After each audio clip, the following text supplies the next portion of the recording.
Shalom, sampai jumpa kembali dengan Pendeta Agustinus dalam acara renungan untuk kita bersama-sama memperingati hari-hari pencurahan Roh Kudus.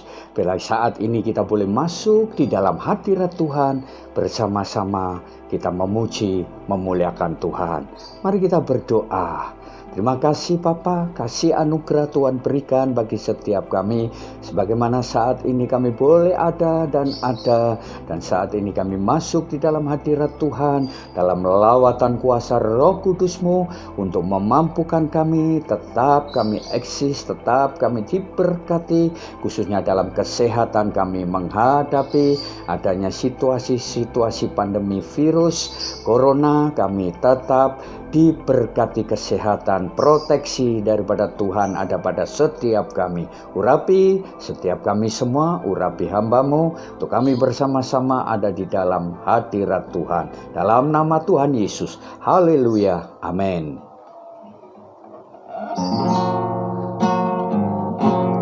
Allah Roh Kudus,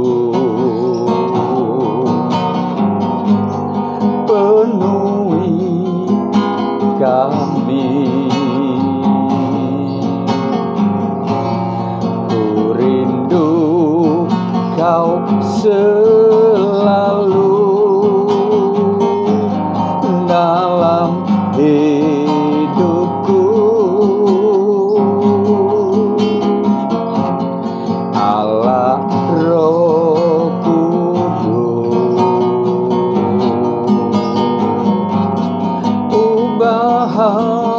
hatiku,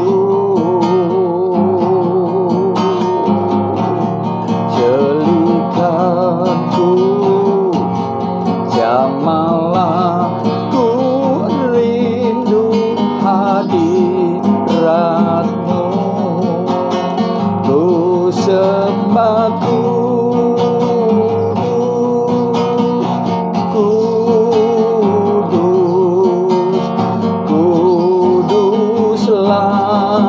Tuhan, dan ku sanjung Kau mulia, mulia bagi-Mu Tuhan. Bersama-sama menyanyikan Allah Roh Kudus, penuhi kami, penuhi kami.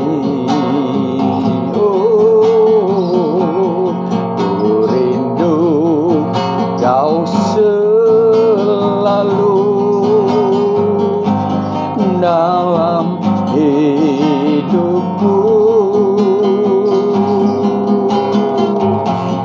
Allah Roh Kudus,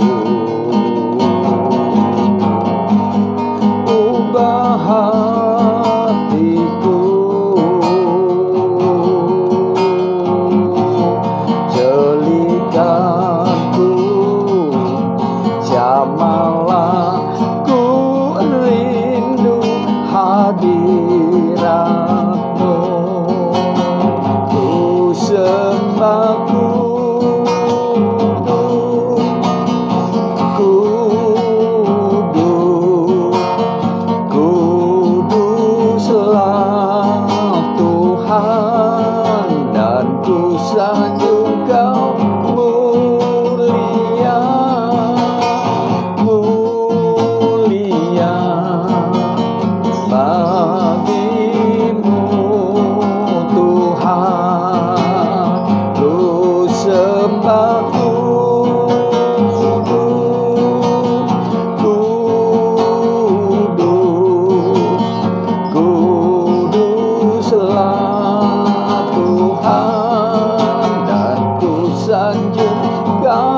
Ya malama sadakara ya nama sanaramo.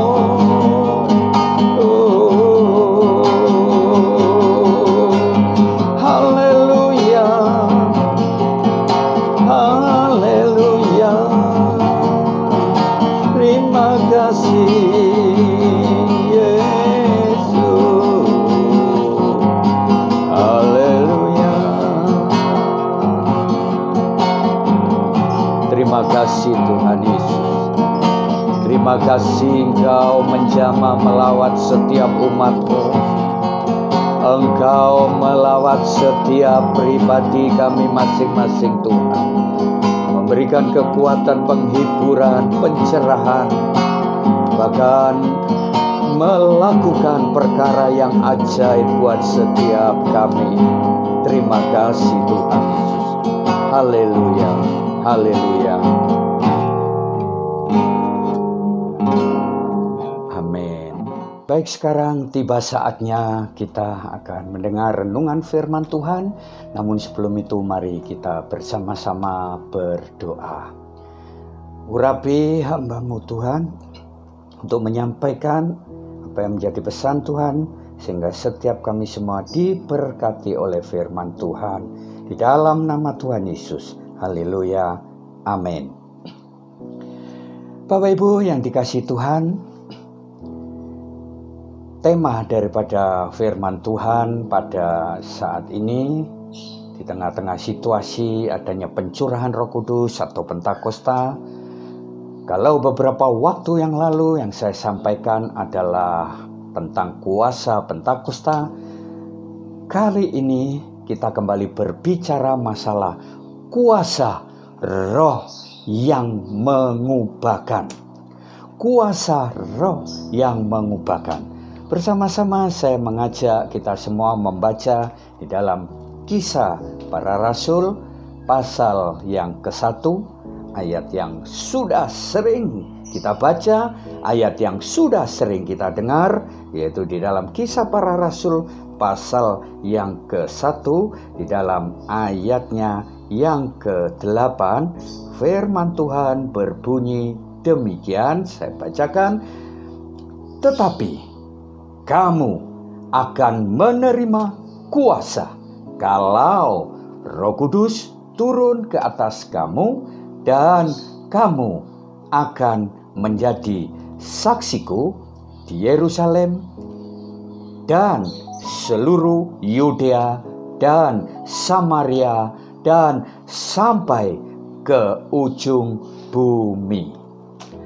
Bapak Ibu yang dikasihi Tuhan, di dalam saat ini tentang kuasa Roh yang mengubahkan, maka tentunya kita belajar bahwa sesungguhnya ketika kuasa Roh Kudus itu ada di dalam setiap orang percaya, maka Roh itu mengubahkan segala sesuatunya. Dalam hal inilah saya mengajak kita semua belajar daripada seorang murid Tuhan, murid yang mempunyai karakter yang berbeda dari hal yang lain, yaitu yang bernama Petrus. Bagaimana Petrus yang mempunyai karakter yang berbeda dari yang lain itu diubahkan oleh karena Roh Kudus yang mengurapi Petrus. Untuk itulah sebelum menguraikan beberapa hal, saya mengajak kita semua membaca kembali di dalam Kisah Para Rasul pasal yang kedua. Sekarang Kisah Para Rasul pasalnya yang kedua, di dalam ayatnya yang ke-1 sampai ayat yang ke-4. Demikian bunyi firman Tuhan. Ketika tiba hari Pentakosta, semua orang percaya berkumpul di satu tempat. Tiba-tiba turunlah dari langit suatu bunyi seperti tiupan angin keras yang memenuhi seluruh rumah di mana mereka duduk, dan tampaklah kepada mereka lidah-lidah seperti nyala api yang bertebaran dan hinggap pada mereka masing-masing. Maka penuhlah mereka dengan Roh Kudus. Lalu mereka mulai berkata-kata dalam bahasa-bahasa lain seperti yang diberikan oleh Roh itu kepada mereka untuk mengatakannya. Haleluya. Bapak Ibu yang dikasihi Tuhan, kita melihat apa yang murid-murid lakukan ketika mereka berkumpul pada suatu tempat. Turun dari langit suatu bunyi yang seperti tiupan angin. Dan mereka saat itu mengalami sesuatu yang luar biasa. Ayat yang keempat dikatakan, penuhlah mereka dengan Roh Kudus. Lalu ketika mereka sudah dipenuhi dengan Roh Kudus, apa yang terjadi? Mereka berkata-kata dalam bahasa-bahasa lain yang disebut glosolalia atau bahasa lidah. Dan mereka tentunya penuh dengan Roh Kudus. Kembali saya lanjutkan pembacaan firman Tuhan di dalam Kisah Para Rasul pasal yang kedua. Sekarang di dalam ayat yang ke-12. Mereka semuanya tercengang-cengang dan sangat termangu-mangu sambil berkata seorang kepada yang lain, apakah artinya ini? Tetapi orang lain menyindir mereka sedang mabuk oleh anggur manis. Ayat yang ke-14. Maka bangkitlah Petrus berdiri dengan ke-11 rasul itu, dan dengan suara nyaring ia berkata kepada mereka, hai kamu orang Yahudi dan kamu semua yang tinggal di Yerusalem, ketahuilah dan camkanlah perkataanku ini. Orang-orang ini tidak mabuk seperti yang kamu sangka, karena hari baru pukul 9. Tetapi itulah yang difirmankan Allah dengan perantaraan Nabi Yoel akan terjadi pada hari-hari terakhir. Demikianlah firman Allah, bahwa aku akan mencurahkan rohku ke atas semua manusia. Maka anak-anakmu laki-laki dan perempuan akan bernubuat, dan teruna-terunamu akan mendapat penglihatan-penglihatan, dan orang-orangmu yang tua akan mendapat mimpi. Juga ke atas hamba-hambaku laki-laki dan perempuan akan kucurahkan rohku pada hari-hari itu, dan mereka akan bernubuat. Haleluya. Bapak Ibu yang dikasihi Tuhan, dari kisah ini kita melihat ketika murid-murid penuh dengan diurapi oleh kuasa Roh Kudus pada hari Pentakosta itu, apa yang terjadi? Janji daripada Yesus minta kepada Bapa untuk memberikan Roh Kudus sudah digenapi. Maka apa yang terjadi? Salah satunya yang kita belajar, yang kita garis bawahi, adanya betapa peranan dahsyatnya Roh Kudus di dalam kehidupan orang yang percaya. Salah satu contoh yang kita belajar saat ini yaitu Petrus yang diubahkan. Hal yang pertama kita melihat daripada sisi daripada murid Tuhan yang bernama Petrus ini, kembali di dalam Kisah Para Rasul pasal 2. Sekarang akan saya bacakan di dalam ayat yang ke-22 sampai ayat yang ke-24. Firman Tuhan mengatakan demikian, hai orang-orang Israel, dengarlah perkataan ini. Yang aku maksudkan ialah Yesus dari Nazaret, seorang yang telah ditentukan Allah dan yang dinyatakan kepadamu dengan kekuatan-kekuatan dan mujizat-mujizat dan tanda-tanda yang dilakukan oleh Allah dengan perantaraan Dia di tengah-tengah kamu, seperti yang kamu tahu.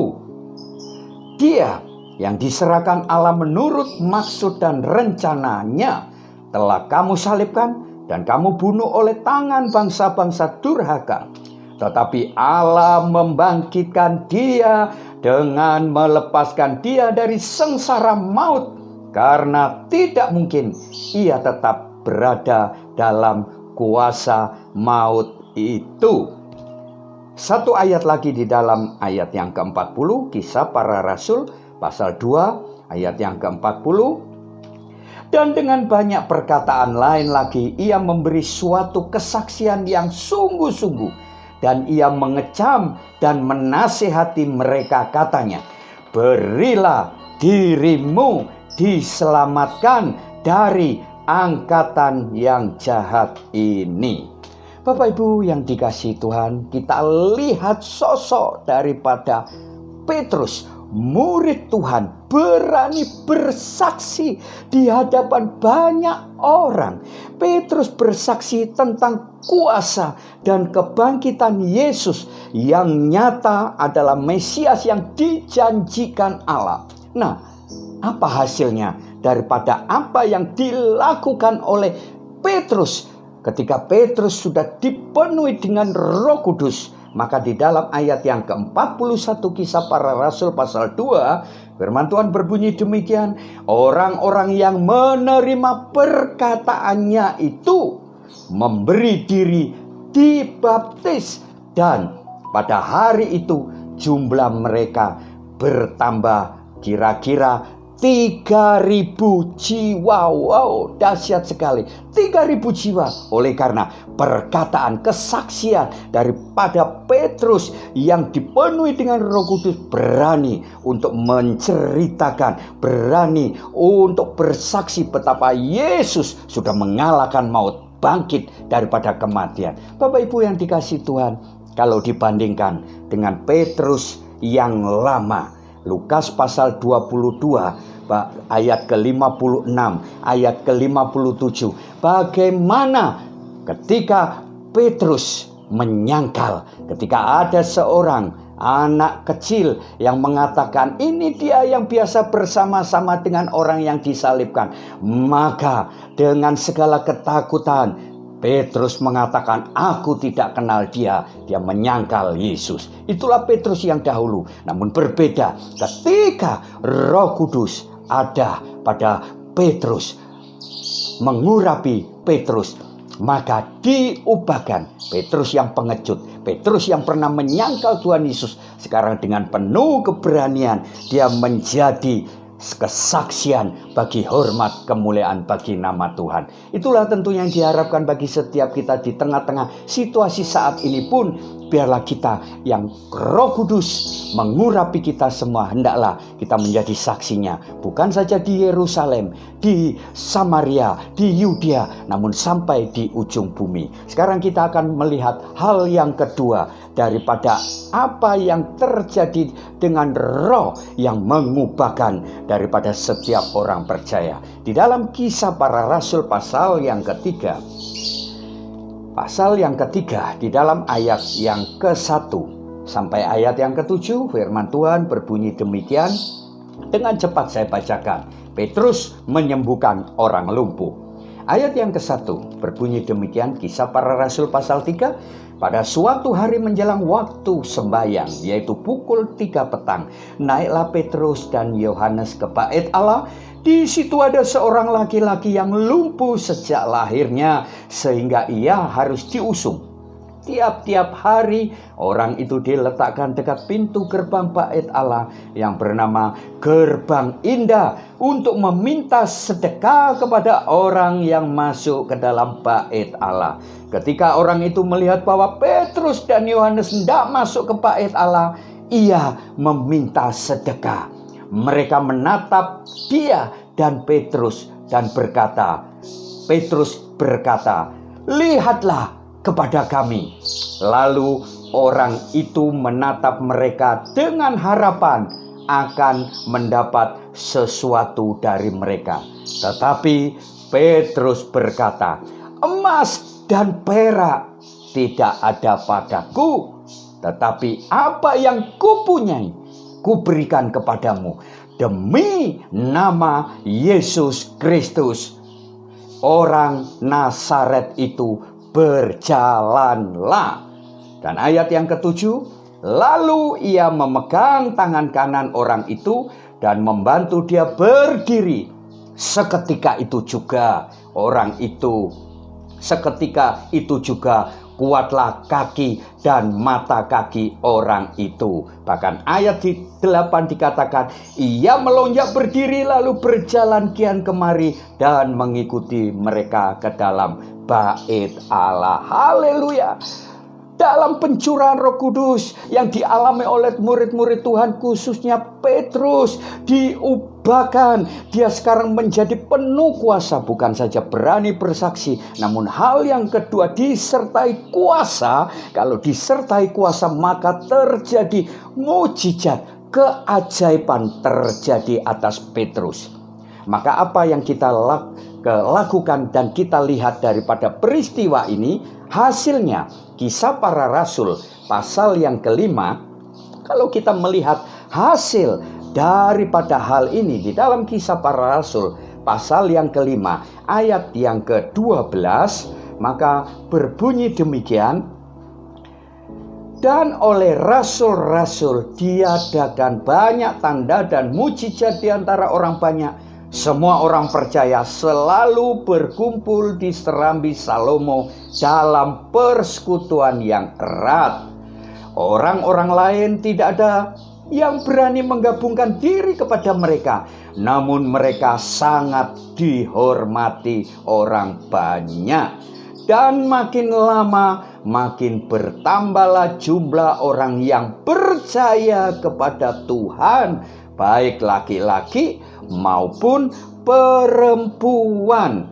Bahkan mereka membawa orang-orang sakit keluar ke jalan raya dan membaringkannya di atas balai-balai dan tilam, supaya apabila Petrus lewat, setidak-tidaknya bayangannya mengenai salah seorang dari mereka. Dan juga orang banyak dari kota-kota di sekitar Yerusalem datang berduyun-duyun serta membawa orang-orang yang sakit dan orang-orang yang diganggu roh jahat, dan mereka semua disembuhkan. Luar biasa. Kuasa yang dialami, yang terjadi atas Petrus, membawa dampak yang luar biasa. Berduyun-duyun orang datang, bukan karena kekuatan daripada Petrus, tapi karena kuasa Roh Kudus yang ada pada Petrus.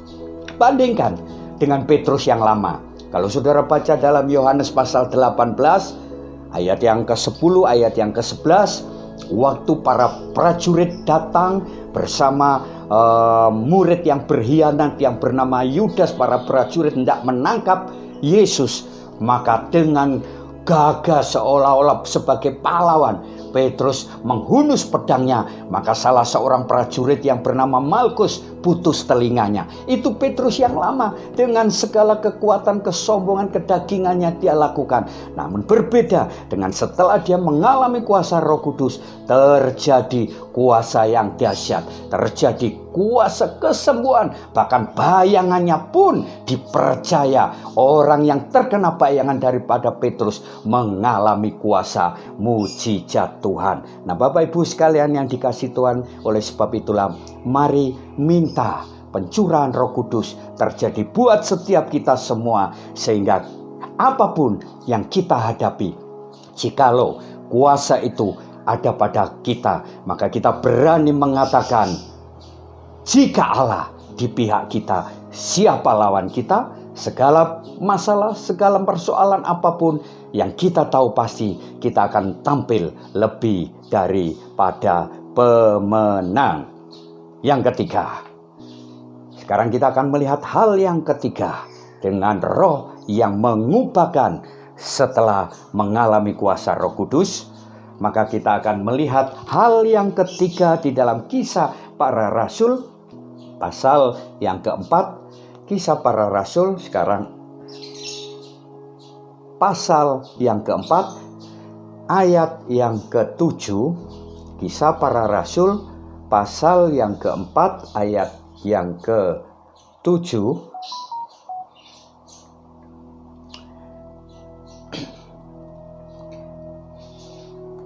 Firman Tuhan berbunyi demikian, lalu Petrus dan Yohanes dihadapkan kepada sidang itu dan mulai diperiksa dengan pertanyaan ini. Dengan kuasa manakah atau dalam nama siapakah kamu bertindak demikian itu? Maka jawab Petrus dengan Roh Kudus, dengan penuh Roh Kudus. Hai pemimpin-pemimpin umat dan tua-tua, jika kami sekarang harus diperiksa karena suatu kebajikan kepada seorang sakit dan harus menerangkan dengan kuasa manakah orang itu disembuhkan, maka ketahuilah oleh kamu sekalian dan oleh seluruh umat Israel bahwa dalam nama Yesus Kristus, orang Nazaret yang telah kamu salibkan, tetapi yang telah dibangkitkan Allah dari antara orang mati, bahwa Allah karena Yesus itulah orang ini berdiri dengan sehat sekarang di depan kamu. Yesus adalah batu yang dibuang oleh tukang-tukang bangunan, yaitu kamu sendiri, namun ia telah menjadi batu penjuru. Dan keselamatan tidak ada di dalam siapapun juga selain di dalam Dia, sebab di bawah kolong langit ini tidak ada nama lain yang diberikan kepada manusia yang olehnya kita dapat diselamatkan. Ketika sidang itu melihat keberanian Petrus dan Yohanes dan mengetahui bahwa keduanya orang biasa yang tidak terpelajar, heranlah mereka dan mereka mengenal keduanya sebagai pengikut Yesus. Tetapi karena mereka melihat orang yang disembuhkan itu berdiri di samping kedua rasul itu, mereka tidak dapat mengatakan apa-apa untuk membantahnya. Setelah Petrus dipenuhi kuasa Roh, maka apa yang terjadi? Ia penuh dengan hikmat, bukan saja kuasa.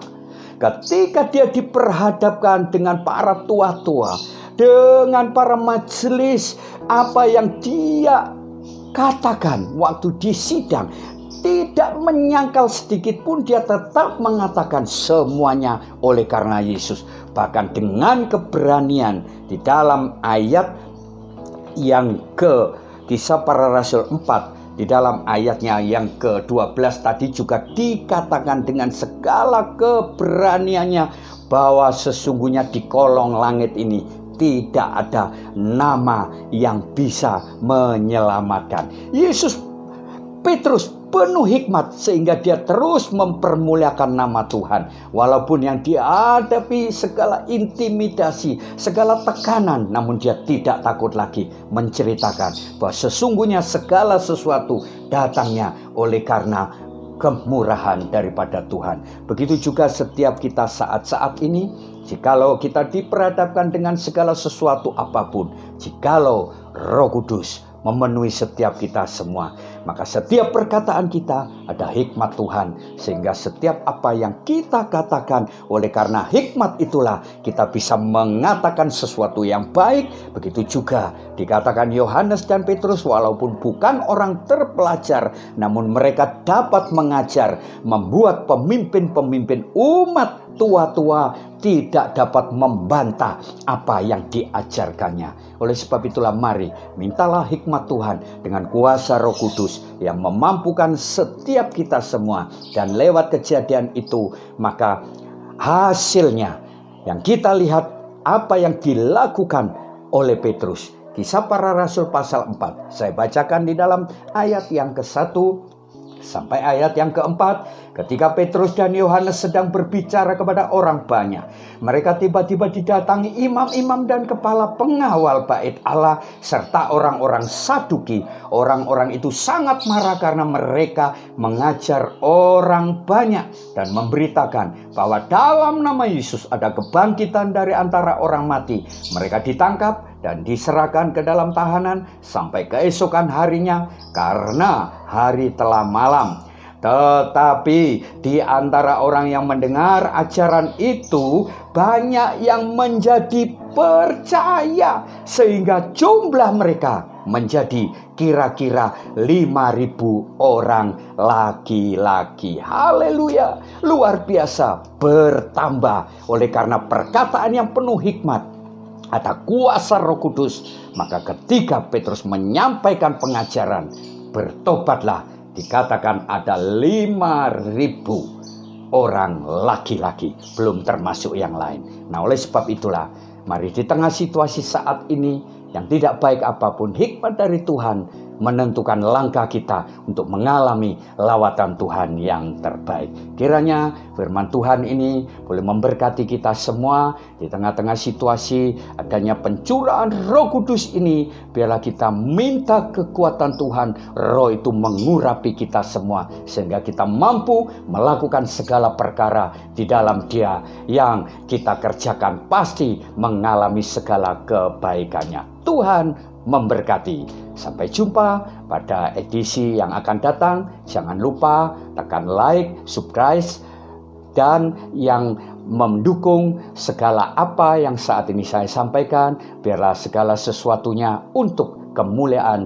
bagi nama Tuhan. Tuhan memberkati. Mari kita berdoa. Terpujilah namamu Tuhan. Kiranya firman ini boleh meneguhkan, menguatkan setiap kami semua, para umat Tuhan yang saat ini masih menghadapi, khususnya di kota Surabaya, adanya tetap ada di dalam, tinggal di dalam rumah, adanya PSBB yang diterapkan oleh pemerintah untuk kami tetap ada tinggal di rumah sehingga kami boleh tetap ada dalam kasih anugerah Tuhan. Namun lewat penyampaian renungan firman ini kami semua boleh diteguhkan, boleh dikuatkan. Kiranya Tuhan memberkati kami semua. Dan hamba saat ini berdoa untuk setiap kami para pemirsa, untuk setiap kami semua yang sudah mendengar. Kiranya Tuhan tetap mengurapi, menolong, menghibur kami semua sehingga kami tetap dalam kasih anugerah Tuhan yang melimpah. Berkat Allah Bapa, Anak, Roh Kudus di dalam nama Tuhan Yesus Kristus. Haleluya. Amin. Tuhan memberkati.